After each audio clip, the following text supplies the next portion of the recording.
Wanted to do this because I wanted to talk a little bit about finds IDs. I wanted to talk about some of the reference books that I own, and I wanted to talk a little bit about some other things like trying to ID relics and to see what those relics are in order to better understand them and to preserve them so that we save the history.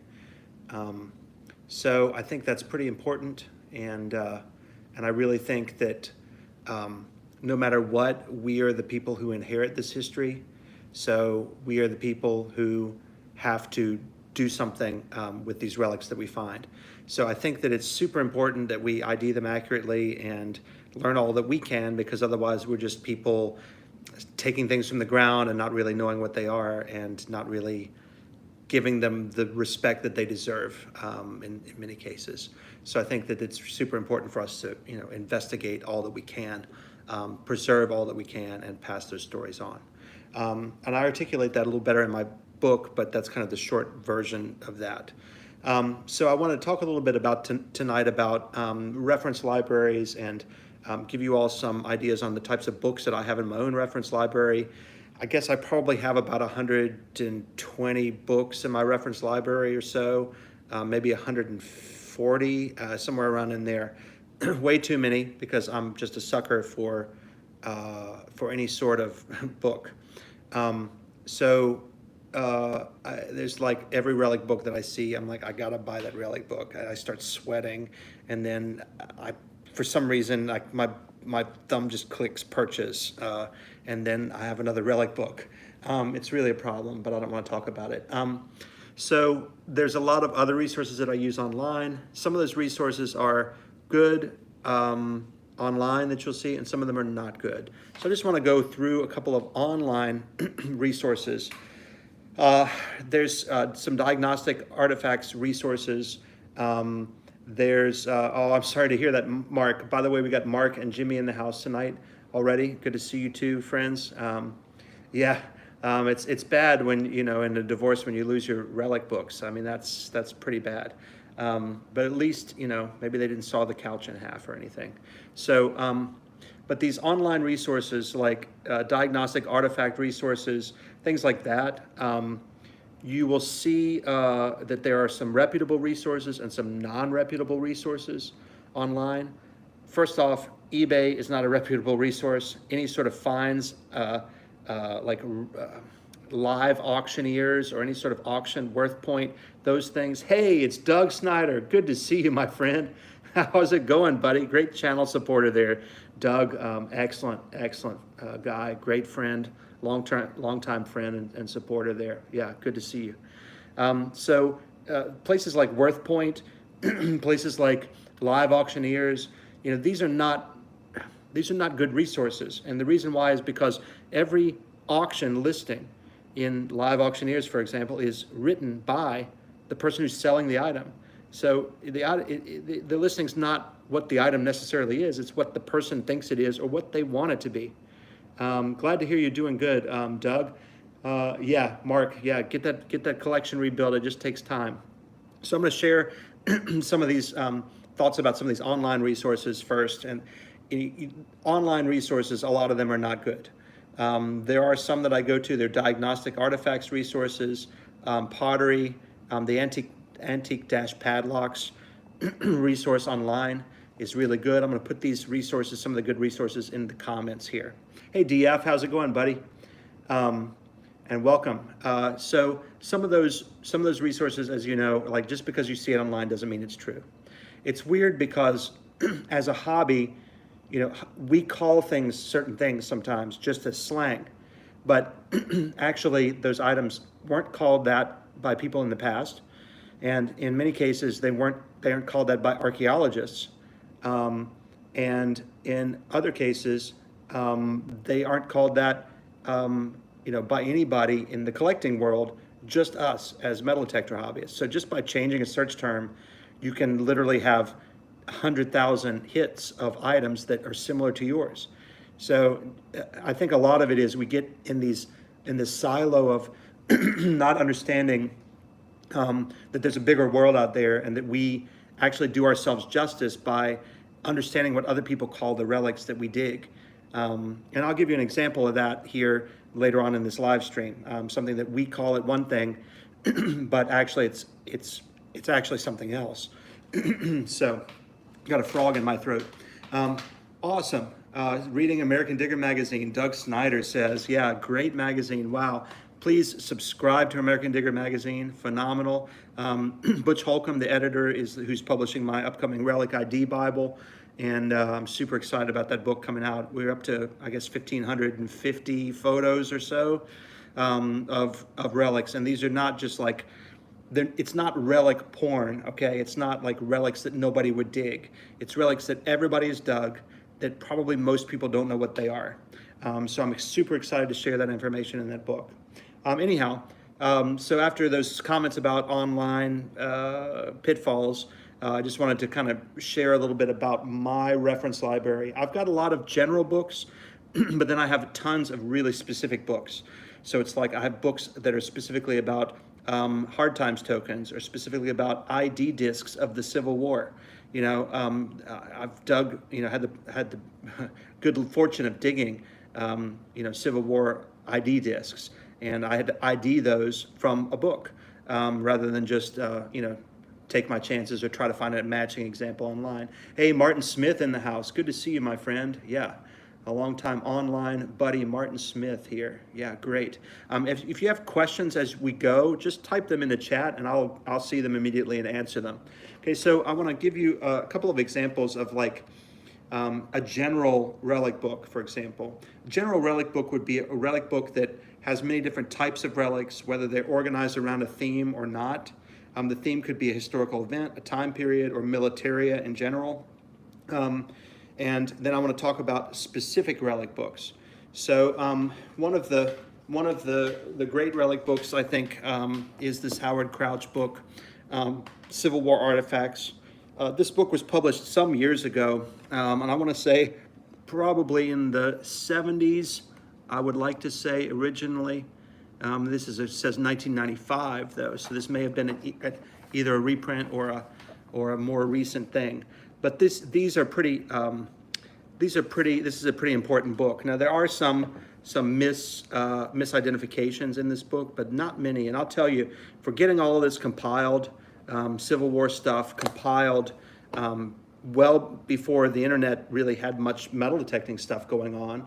I think that's pretty darn amazing. So once again, that's Civil War Artifacts, a guide for the historian by Howard Crouch. Great general relic book, except for one blanket roll buckle, quote unquote, and a couple of other things that are kind of misidentified, but most of it there is pretty amazing. Hey, it's Mud Swat. Mud and I have been friends for a long, long time. Probably, what would you say, Mud, like almost 20 years now, I would think, at least 15, 15 online. Great. Then I want to show you a little bit about, 20-ish years, he says, yeah. I want to show you some specific things. So within that giant heading of military relics, Civil War relics, the Civil War Collector's Encyclopedia by Barry Lord is another example. There's just several books out there that have just a smattering of artifacts that you could potentially find that would be Civil War related. But if you want to delve deep, there's a whole series of books that probably not too many people know by Randy Steffen, who also did the illustrations for these. Just incredible researcher. And these all look the same, but they are multiple volumes. You see this one's volume 1. Phenomenal book. This is Revolution to the War of 1812. This is called The Horse Soldier. So this is, again, by Randy Steffen. And what you will see in a book like this, and there are, I believe, 4 volumes of this book, is you'll see drawings that represent every uniform used by the United States mounted soldiers between those years. So in this case, you'll see some color plats in here. You'll see drawings of insignia. You'll see weapons, issued weapons. I mean, every single thing, and original documents from military documents and things reprinted. It's just a tremendous. I just can't imagine the work of scholarship that this was. And so this volume is 1776 to 1850. And this volume that I have is 1851 to 1880. So there's volume 1 and volume 2. I wasn't as interested in the other stuff because I figured I could look it up easier online. You know, the late 1800s, World War I, World War II era, sort of mounted soldier stuff from those time periods. But again, here in this book, you know, in volume 2, you'll see the same similar things, just incredible illustrations that will show every piece of equipment, issued swords, insignia, sword belt hangers here, you know, belt plates, you know, every bit, the sword drag there. You're going to see everything here drawn, every type of saddle and patent, just a tremendous amount of stuff. This is a detail that I actually have an original of in my book. You know, the early dragoon saddle with the pistol holster had a brass tip right there. Well, most people don't know what those brass tips are when they find them. So it's pretty awesome to see an original one, and you know, to hope. I mean, these are out there, just that people don't realize what they are when they've dug them up, for example. So you know, if you want to delve deep, get into more specific books. Another example of a specific book would be a book that's inexpensive, like this Handbook of Civil War Cartridges, Bullets and Cartridges. This is Dean Thomas. And Dean Thomas wrote multiple books about firearms and specifically about cartridges, and I believe it's Round Ball to Rimfire, a series of books. Dean Thomas, also great and interesting. You wouldn't think that round balls would be that interesting, but they're really interesting. Anything's interesting when you delve deep. So again, this is a substitute for the type of book that's the McKee and Mason book, which has been a long-standing, much more thorough than this little thin, inexpensive book is. I can't remember what the list price was. Oh, it says $9.95. So if you're finding, you know, Civil War stuff and you're curious about bullets, this would be an entry-level book to buy. The problem with a lot of these books is that they get really scarce.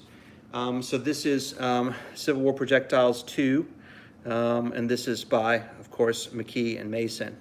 And these are really hard to find. And when you find one, it's generally going to cost you, you know, $100 or something.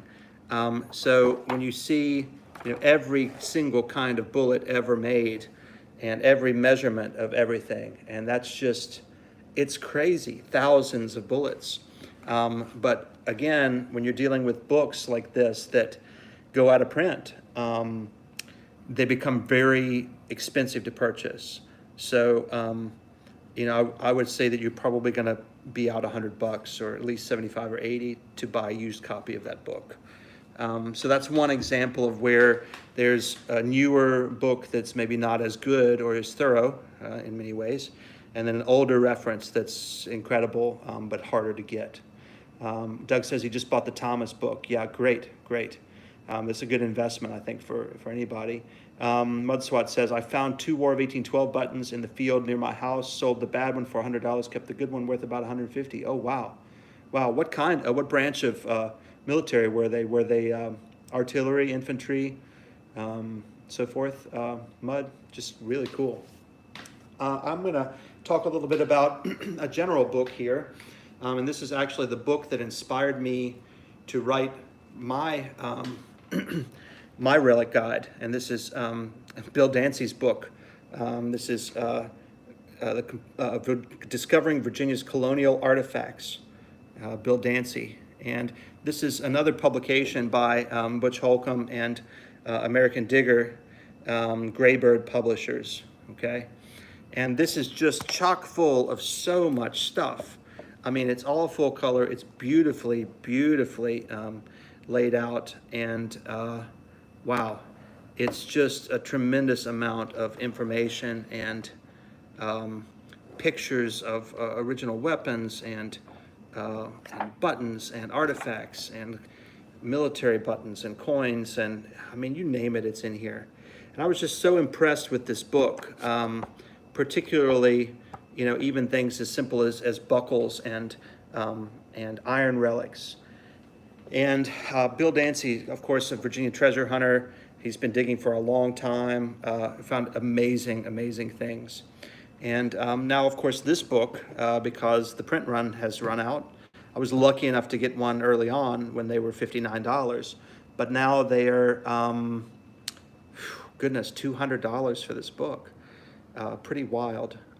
So that tends to happen with books like these that are in high demand, that have a limited print run. So keep that in mind when mine comes out. Anyhow, so that's an example of another good general relic book, which also has things about recovery, things about research, things about preservation and display, and how to find sites. And mine is just relic IDs, because it's a lot. But this is an excellent book, so I highly recommend it. So that's another example of a general book that is about multiple relics. So I wanted to take you through a little bit, obviously, button books and so forth. Now this is going to be, so far, this is a lot of information that probably a lot of people know. I also want to say that in the area of specific relics, you have things like powder flask books. It's just on powder flasks. You have a book, I've got 3 books on spurs. One by Dorsey, one by Bob Baird on Confederate spurs, and I think the last one's by Crouch, American military spur. Okay, so I got 3 books on spurs, and that's 1 relic, 3 books. So I'm not going to show all my books here, but I'm just going to give you a sense of kind of like, you've got more specific books about individual types of relics and more general books about overall, relics of the era. Everybody knows this Buttons book. This is unfortunately started to go through the roof in price. I'm very lucky to have had mine for a while. The Alberts book was one of the original books, and I think there's been multiple editions of this book. It's the 39th printing of it. It started originally published in 1877. I don't know how long I've had mine, maybe 10 years or so. But look, it's 1997 and then 2006. So just incredible research here, especially for the era, and collecting and scanning all these buttons. Now, William Ley just came out with a new book, and of course, I had to order it because I have a weakness for for any ID book. So it was, I think, $79 or $76 plus $8 shipping or something like that. I think it was $83. Whew.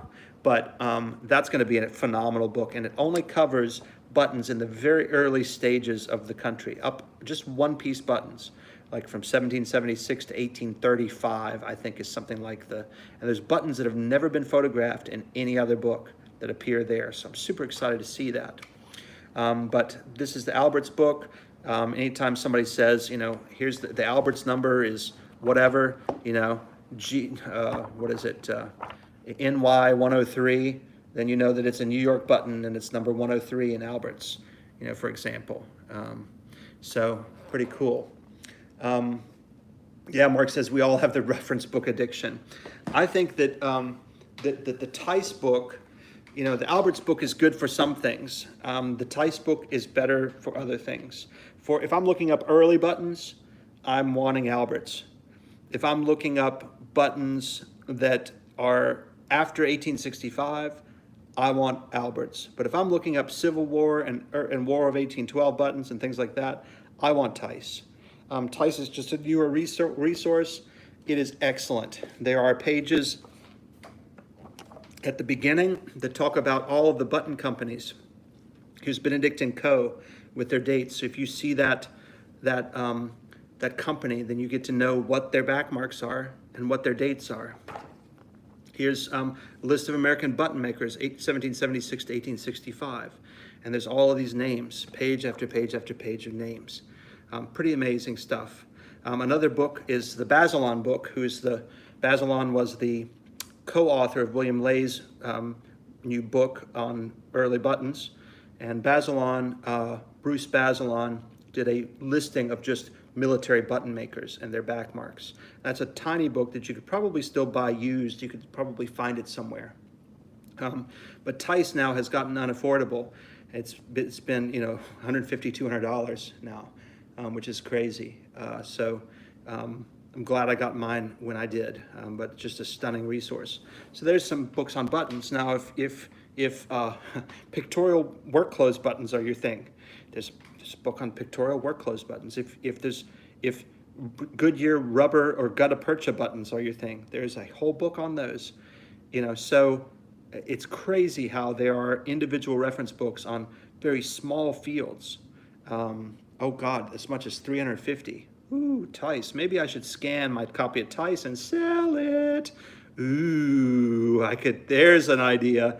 Scan it, sell it, then I have the digital copy I can search, and I get the money, and I can take the money and buy more books. So I just want to show you a little bit about how crazy I am, okay? This is nuts. This is nuts. So, like, I'm a sucker for crazy books. How about Antique Trunks, Identification and Price Guide? Okay, this is nuts. Okay, this is nuts. But guess what? I know what all of these trunk latches look like now from this book. I know how trunks were used to move people and things around. I know what all of the hinges and the corner straps and things look like on these antique trunks. And the older ones, let me tell you, I was surprised at some of the older ones because they go back to the 1700s here. The price guide and identifier goes back into the 1700s. Look at this keyhole scutcheon here. I mean, we've dug that. We probably thought it turned the other way. Look at this flush drop handle here. I mean, that's pretty amazing. Somebody's dug that and wants to know what that is. Pretty amazing. But one of the things that I thought was most interesting is not only the trunk plates themselves that are pictured, but look at these brass buttons here that are like studs, and they have beveled edges. Most people would call those mounts, but they're not leather mounts. They're actually, although some trunks were leather, these are actually trunk buttons or trunk studs. And they came in various shapes and sizes. Here are some that have that have beveled edges. Pretty amazing. And so to be able to look at and be able to identify these types of hardware, look at these trunk studs and look at these pieces here, like that. Somebody's dug that and wants to know what that is. Because with that many pieces of brass on a single trunk, you can bet that there were pieces of that. And that's circa 1840, okay? With that many pieces on one item, you can bet that somebody dug that and wants to know what that is and couldn't figure it out. Here's a close-up on some of that hardware. I mean, somebody's dug that. That many pieces, when that trunk was thrown out, it's kind of like a pump organ reeds. There's gonna be a lot of those pieces around, and there's the maker's mark. Pretty amazing. Yeah. Mudswat says, I have a bucket full of things and I don't know what they are. Yeah, send me some photos, buddy. I'll help you out. And here's another idea of how crazy I am. And this is just ridiculous. So, like oil lamps, right? Oil lamps. All right. Catherine Thoreau, photography by Ken Bell. Oil lamps of the kerosene era in North America. Okay? Page after page after page of oil lamps, okay, with their fonts and globes and collars, okay? And then, these of the sconce variety, okay? Notice that they're, except for the collar, yeah, Mark, he needs my upcoming book. Gorgeous lamps. So, if I see pieces of glass like this, I'll know what they're from. But also these brass collars were the only part on some of these. And this is United States Glass Company. This is volume 1, okay? Get ready. Do I own volume 2? Yes, Glass Kerosene Lamps, volume 2 by Catherine Thoreau. All right, the indispensable reference for glass oil lamps. Why do I own this book? Oh my God. Doug says, yes, they have them in brothels. Here's original advertisements for these. Here's drawings that show all the burner types, okay? And let me also just say, this is pretty amazing. when we dig something like this, okay? When we dig something like this, we dig just the burner, right? And the thumb wheel. That's the way it's the thumb wheel, to turn the wick up and down, okay? We don't see all of this globe. We don't see the font. We don't see the base. We don't see any of this, okay? Because it's all glass and stone and so forth. It's pressed glass and painted glass and so forth, or abalone shell or some other material for the shade. We don't see any of this stuff, and so we just find this little metal bit, and I think it's useful for us to be able to imagine these entire relics, and here all of them are listed by maker so that you can see the various sconce types. I mean, it's just super useful. It's hard to find things in books like these, but ultimately, anytime a thumb wheel is marked, you can bet that it's in this, okay?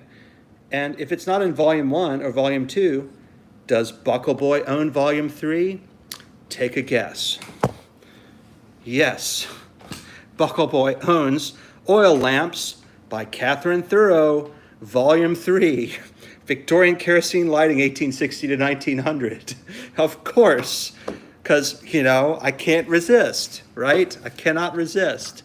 So just finding all of these incredible lamps, from the 1880s and 1890s, looking at pictures, looking at these brass mounting brackets that the font that held the kerosene was suspended by. These are pieces that people dig, They're going to dig items like this, or they're going to dig a chain link, or they're going to dig a piece of this brass, from 1910. And they're going to say, that's cool. What is that? And this is the answer. So I just think it's really cool to be able to envision the whole thing. We just find a button from clothing, but the whole garment was there. The whole garment was gorgeous, and it was finely crafted and tailored or made overseas and imported here on a boat, on a steam packet ship.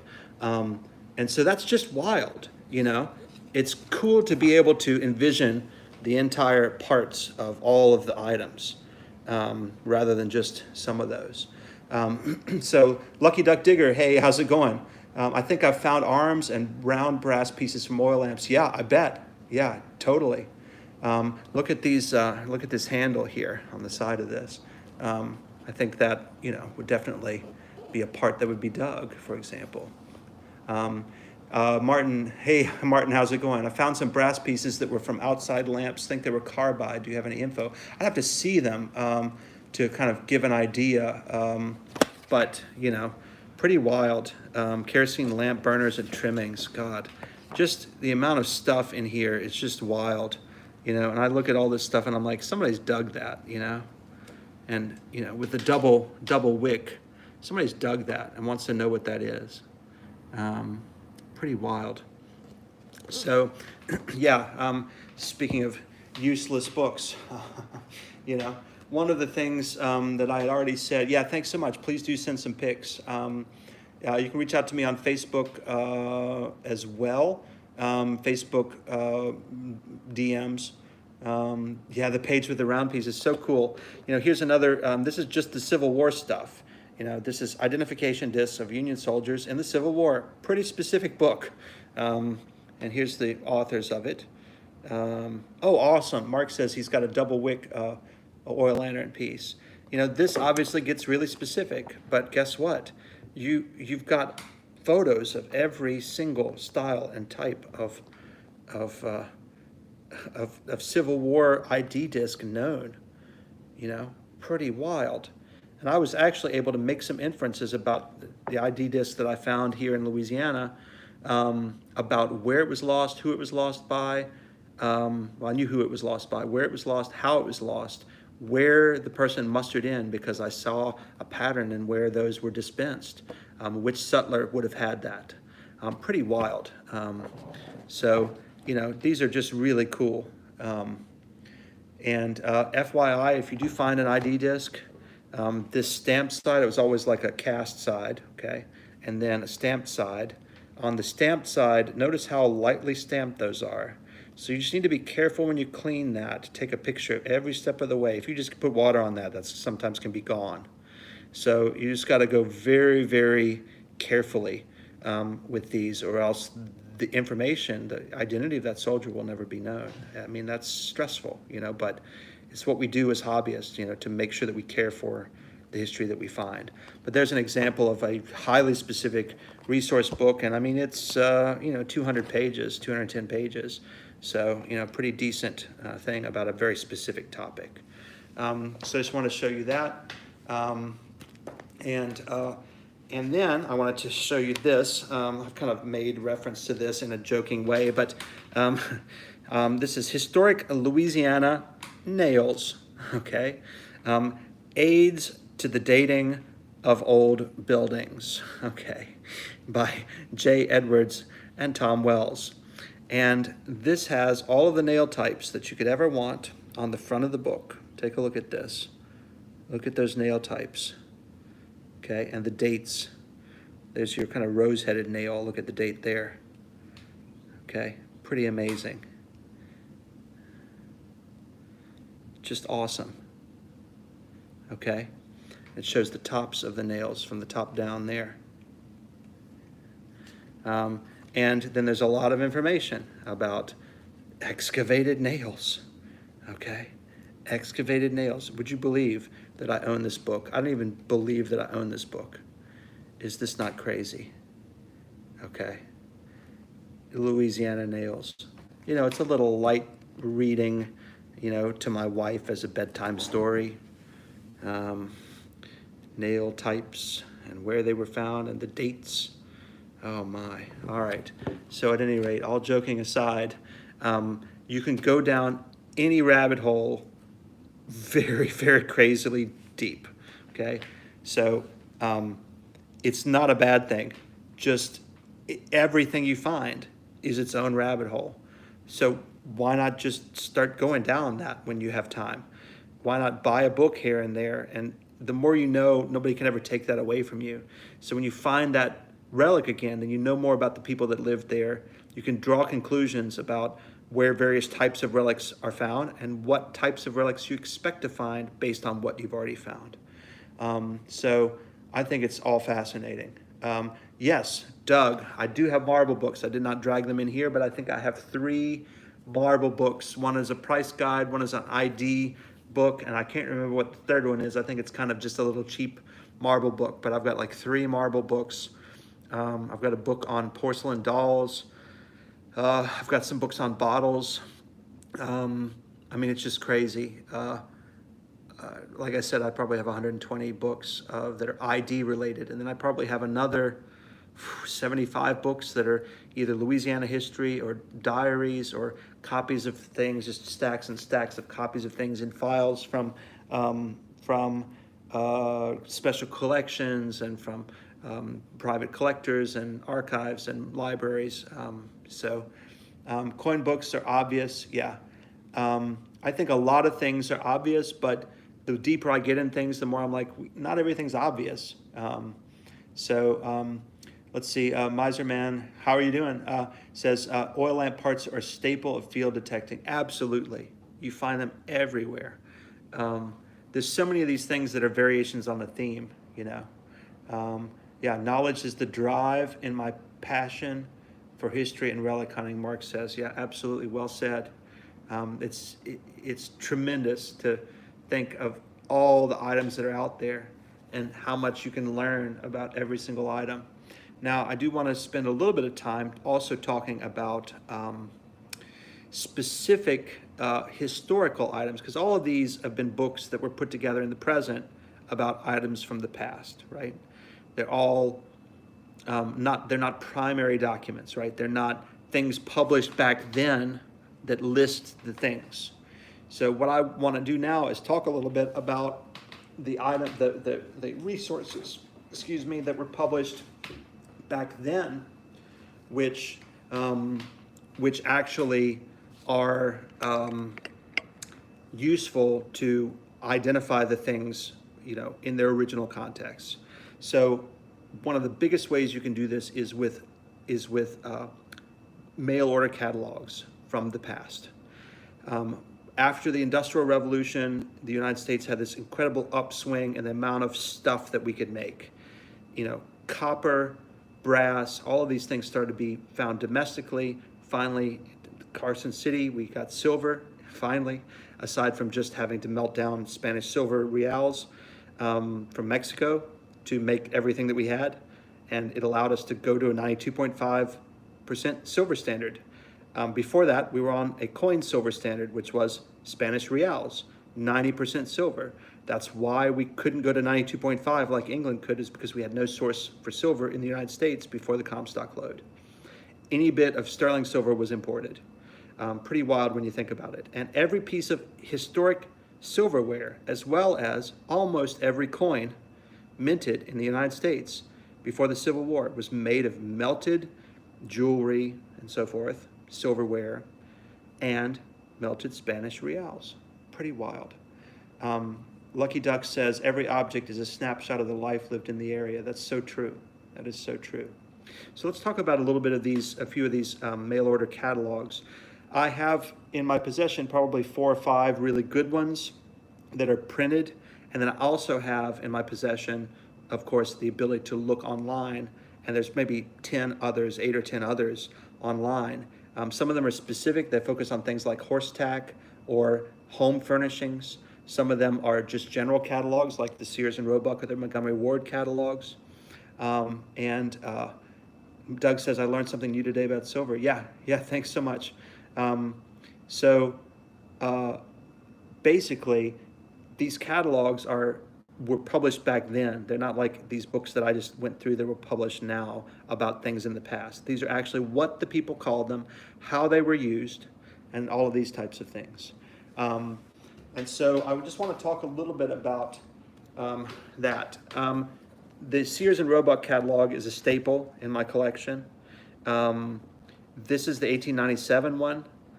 You could get these in reprints, not too expensive. Not too expensive. You used to be able to get them not too expensively. I can't remember what I paid for this one, but I don't think it was too bad. I don't remember what the list price was. It says, well, it doesn't say a price. Oh, yes, it does. $17.95, Canadian, 1995. But I don't know that I paid that. I might have paid a little more. But of course, you know, everything is in here. You know, every cast iron stove piece, every type of boiler and cooking pot and kettle and pan and cup and plate and, you know, anything, okay? But what I want to do is I want to tell you a little bit about one relic in specific that I found in here. I've found lots of relics in these catalogs. You know, I found this thing in a field, and I was like, what is this thing? I have no idea what this is. It looks like some sort of a latch.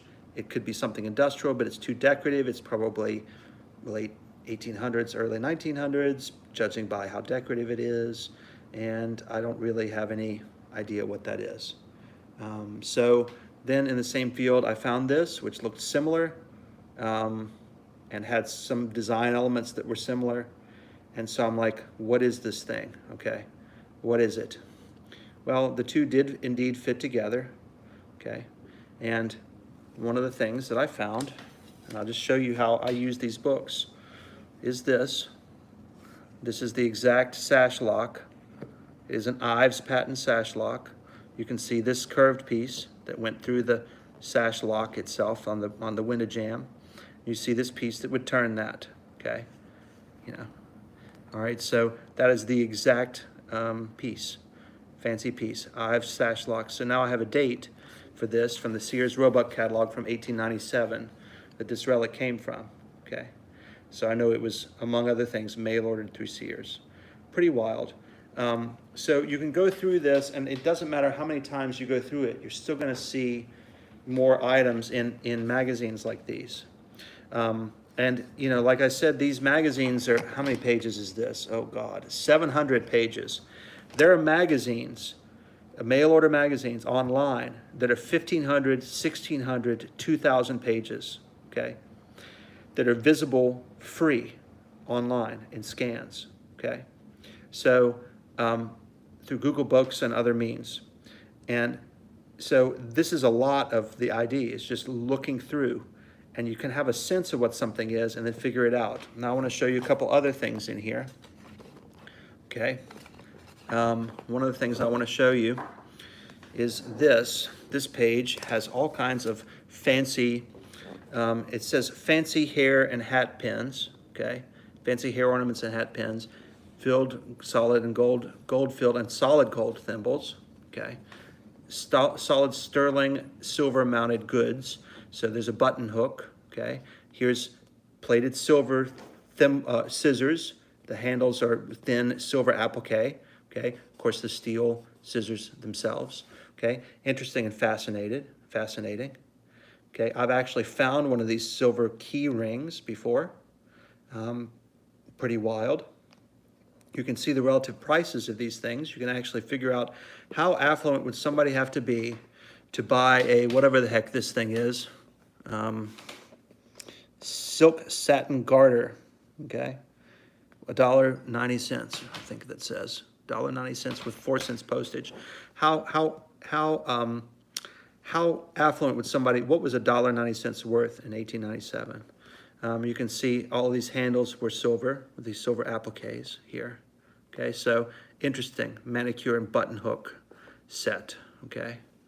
And all these box sets with ladies' mirrors and so forth. So this is where all this stuff comes from. And there's all the men's items over here, you know, gold-headed canes, for example. This is a fascinating thing. Solid silver sterling silver coat hanger, heavy and strong. So basically you would sew this via these holes into the coat and then hang the coat up via that. People have dug these before. I've seen excavated ones. Match safes. Here's a men's shaving brush for shaving cream with the sterling silver handle. I've seen these ID'd as cane toppers, but they could be a brush. Pretty wild. So it's just interesting to see all of this. The other thing I wanted to show you is all the silverware. Now silverware, yeah, Doug says now all the plastic, now the thimbles are plastic from China. Yeah, gymnasium, yeah. But you can see the patterns of all the different types of silverware in books like these, and specifically silverware books from the same era, and you can match up patterns to things that you can find. Pretty wild to look at all of the silverware patterns, page after page of silverware sets and so forth, and match up your silverware patterns and know where they came from and what they were called. It's just endless. All of this is endless, okay? All of it is endless. And it's really cool to think about. If you found a napkin ring, there's napkin rings up there. Pretty wild. Okay, so I also wanted to show you another relic here that I found. And I had found a bunch of these. I found probably 5 or 6 of these things. They're heavily gilded, gold gilded. They are, they're very thin, stamped brass, okay? They look like they have a brazing mark on the back. And often they have, like this one has a faux stone, a little red stone in the center. Okay, and I found them in rectangular, about the same size, square, and solid and cutout, like this one is. Okay, so does anybody have any idea what that is? I should have done this as a giveaway. Tell me what it is. I will tell you that nobody's ID'd this before, before I found it in one of these magazines. So just curious if anybody has any idea what that relic is. It's pretty wild. Okay, here is the relic in an original magazine, an original mail order catalog. I found something similar, not sure what it decorated. Yep, here it is. It's actually a cufflink. And here is a very similar exact one right here at the tip of my finger. Okay, so you can see that there were these cutout ones and they're about the same size. Pretty wild. And these were very popular down here in Louisiana because, like I said, I found them nowhere else that I lived. And then I came down here and I found like 5 or 6 of these things. So that is a cuff link, believe it or not. And the post was brazed on. Only plated on the front, and that gives you a sense why. So that's exactly what that is. Open work, plain, polished, and engraved, per pair, 98 cents. So pretty wild. Okay, so that's just one of the things that you can take a look at and find in old catalogs like these. And like I say, I've got maybe 4 or 5 or 6 printed copy ones, because I like to just sit with them on my lamp and look. And then I have access to probably 10 or 12 great ones online of various types: silverware ones, horse tack ones from the early 1900s, late 1800s. Ones go back to the 1860s and 50s. Brass foundry catalogs from that are 1,500 or 2,000 pages. I mean, it's just wild. It's endless. Like anything else, yeah. Again, it's endless. Thanks so much. Hey, Trent, how are you doing? Thanks so much, Doug. Then here's another one. This is American Hardware, Russell and Irwin. Russell and Irwin made a ton of things. At one point in time, they would brag that the person who was on a train would open the train door with the Russell and Irwin manufactured lock, and then go and walk across the floor, and the trimming on the floor was made by them, and the seat handle was made by them, and the arm, the end of the arm was made by them, and they would then turn down a holder for an ashtray, and that was made by them, and so forth and so on. And it's pretty amazing. They had their hands in so much. Massive company. New York, Philadelphia, Boston, San Francisco. Okay, and notice the date on this is 1865. Let's see, do I have a bibliography of my resources I can share? I do not have a full bibliography of it, but I have in my book references at the end of every section. Like, let's say you want to learn about toy soldiers, like cast toy soldiers, okay? Metal toy soldiers from various time periods, and military miniatures, they're called. I've got references on military miniatures in my book. If you want to learn about China doll arms and legs, I have resources about China doll arms and legs. If you want to learn about servant call bell systems, or if you want to learn about bridle rosettes, there's resources there. So in the end of every section of text in my book is suggested resources. So I had to pay a fair amount for this reprint, but I could have used an online version of this. I think it exists online, but I just really wanted a print copy. I think this is the one that I wanted, a print copy. This may or may not be available online, but at any rate, I've got a couple of things bookmarked in here I'd like to show you that I think are really cool. Yeah, thanks so much, Lucky Duck. I can't wait to have my book done. Okay, one of the things that I wanted to talk about is this. You notice that these bells, people find bells and they're like, oh, it's a Conestoga wagon bell. You notice in this book, okay, from 1865, no Conestoga wagon bells are mentioned. Okay, let me say that again. No Conestoga wagon bells are mentioned. Interesting. What are they called? Cast cow, sheep, and house bells. Well, here's a cow bell. Here's a sheep bell. Here's a house bell. Okay. Pretty wild. Well, what are the traits of the house bell? It has a tab at the top, so it freely swings. Okay, interesting. By the way, brass set screws for saws, if you've ever found those. I've got a section about saws and saw medallions and set screws in my book. But back to this, house bells, okay? These are made out of bell metal. It looks like tombac. It's kind of silvery colored when it's dug. And these were used for a variety of applications around the home, and also for call bells for servants, especially in the South. Okay, so there's 2 other pages I want to look at in this book. One is, let's see, well, I think it's 3 more pages. One is page 326. Okay, while we're on the topic of just bells, 326. Okay, sleigh and handbells. Okay. Now the sleigh bells are ones that almost look like a cradle bell, but they have like a slot that looks like a dumbbell shape. Okay. And then look down here. Here we have, again, light hand bells. Okay, sleigh and hand bells. Notice that here, unlike the other example, this bell has a top that had a ferrule and a handle. So instead of being able to be freely swung, this one, the handle meets flush with the top of the bell.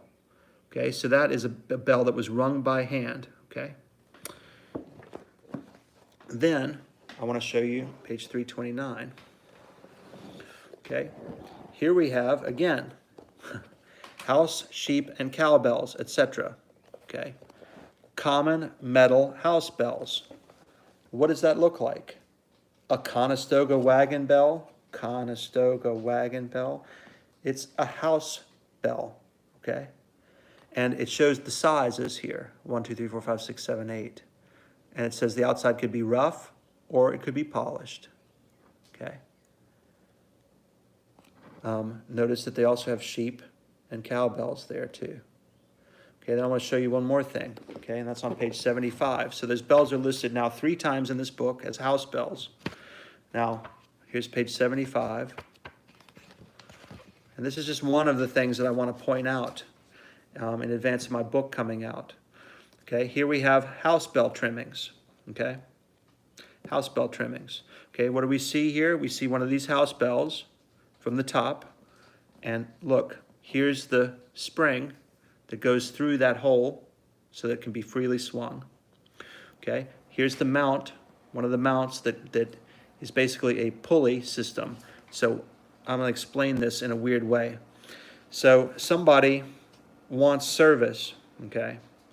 They're going to call some servant or enslaved person to provide that back before emancipation. And so they're going to turn this crank, okay, that's going to pull a cord. Okay, here's the chain. And that chain is attached to wire and right there. And that wire is going to be going through the house. And at every turn, 90-degree turn, there's going to be one of these pins driven into the wood and one of those, which is basically swivels, that's going to transfer that wire 90 degrees, okay? It's going to transfer that wire 90 degrees, I guess it would be this way, in the walls, okay? And then eventually that's going to get back to this place where mounted outside or under an awning or in the kitchen or quarters is a spring, and that spring is going to then jangle this bell, okay? And each one of these bells, and there'll be a bunch of them in a call board, each one of those bells was basically hung in a place and labeled with the room where this crank was located or where the other crank was located, for example. And so you had cranks and you had these, which were basically thumb things that would ching ching on the pull again the wire through the walls of the house. So I just want to say a lot of people have found these things, you know, of various types, and those are basically part of the internal workings from the walls of a call bell system. Okay, and the whole thing was called a bell carriage. Okay, and so a lot of people don't know this, but if you dig one of these in South Carolina, it is not a Conestoga wagon bell. It is a call bell system from a house where every room had a crank that manipulated wires through the walls, and they had people who went door to door at great cost to set up these systems for people and wire their walls, basically, before electricity, wiring their walls with automatic service, basically, so that they could be lazy and sit in their armchair and get somebody to bring them something. Wild, wild. Anyhow, so that's what that is, okay? And because there were so many of these bells, they get found a lot. Now, somebody will say, oh, there's no, you know, I found mine out in the middle of nowhere. There's no blah, blah, blah, blah, blah. But guess what? A lot of people aspired to be and portrayed themselves to be wealthy. And anybody that could afford to have a system would have probably wanted to appear like they had a system like this and had servants. So there's that whole pretending wealth, you know, that went on this. And yes, Lucky Duck, even as a doorbell. The doorbell likewise went through the walls. Somebody would turn a crank on the door, okay, or pull a lever. And the doorbell itself would then ring through the walls back to where the quarters were. And then there were all these bells hanging up on a board, and it said living room, drawing room, study, library, bedroom one, guest bedroom, and front door. And so they would see the bell jingling, and they would go to answer the front door. Yep, exactly. Good call there, Lucky Duck. But yes, they did indeed have these for front doors as well. Okay, another one of the things that I wanted to talk about here is this. Now, I am in a search for that. Look at that, by the way. What does that look like? What the heck does that look like? That star made out of brass? Could it be a Texas hat badge? Gosh, anyhow, no, it's not. it's a tri-square, okay? That has been dug before. I've seen those posted before. I kind of want one for my book, but I don't know anybody that's dug one. So if you've dug one, reach out to me, please. I'd love to have that featured in my book. And if you've dug the star too, I would love to tell you that it's not a Texas cap badge, especially if it's been dug with that. Anyhow, so I just wanted to show y'all that.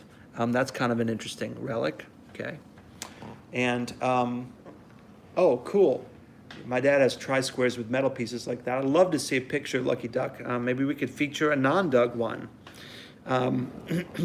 Then, I have this to show you, or these to show you.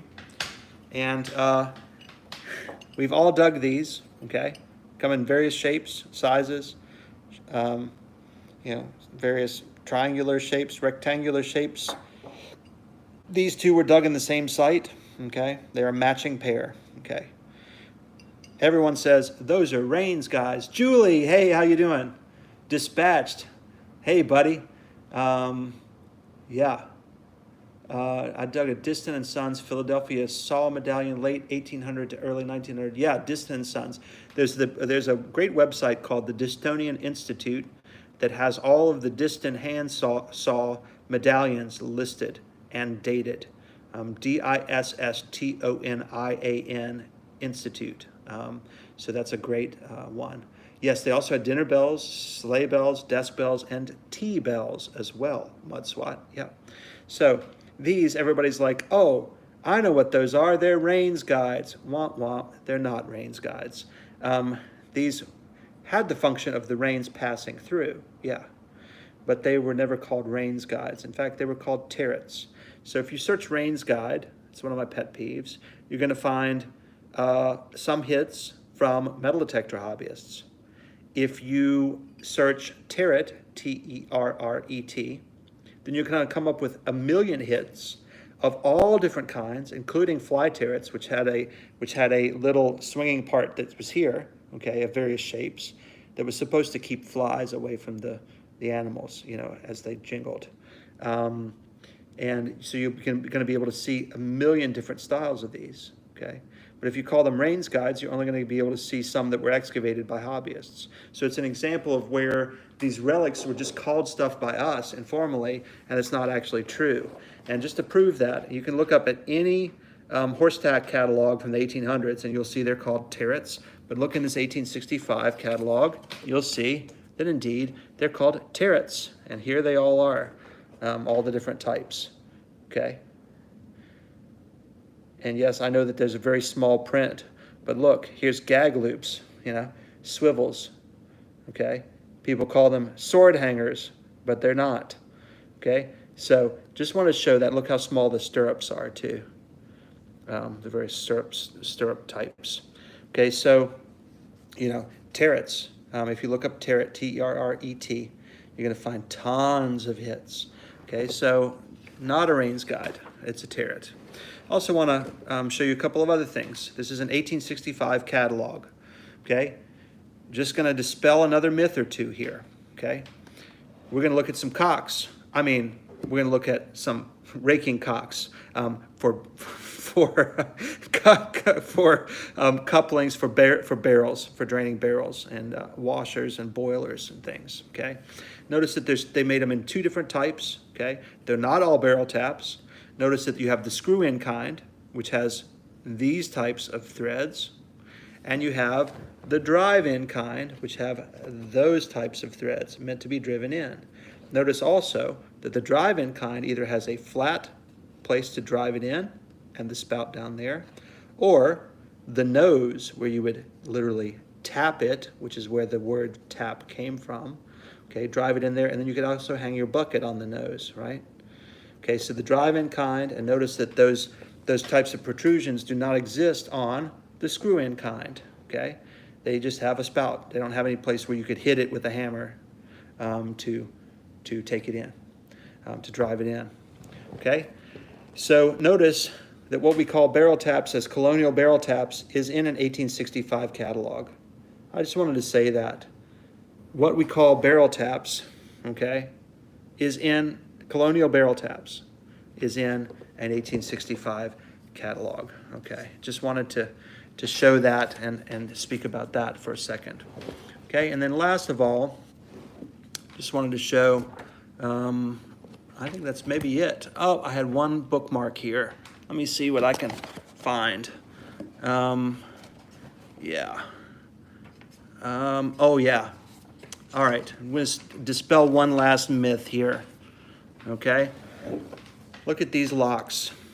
Notice that they all say, yeah, Doug, your headache's exploded. Doug's already dead. Oh, God. I don't know what that retracted message is, Doug, but I have a hunch it relates to Cox. At any rate, here we have U.S. locks of various types, okay? People are like, oh, these are military. Well, guess what? This is a civilian catalog from 1865. These locks were sold for many years and many different types, and they are not military, okay? They're not military. And the Antique Padlock website actually has information on who the makers of these locks were, because they're not specified here, but they actually have done the research on that, and they know what those are. Can I go to the gas valve section? I think I've just about overstayed my welcome here. Obviously, please like, and you know what, you could do me a great favor if you'd share this video. This is done in the spirit of trying to share information with everybody. This is a tiny, tiny tip of the iceberg. Yeah, like buggy brakes. Oh my God. Buggy brakes. They are the end cap poles to they're like a cap for a pole from either a wagon or a cart.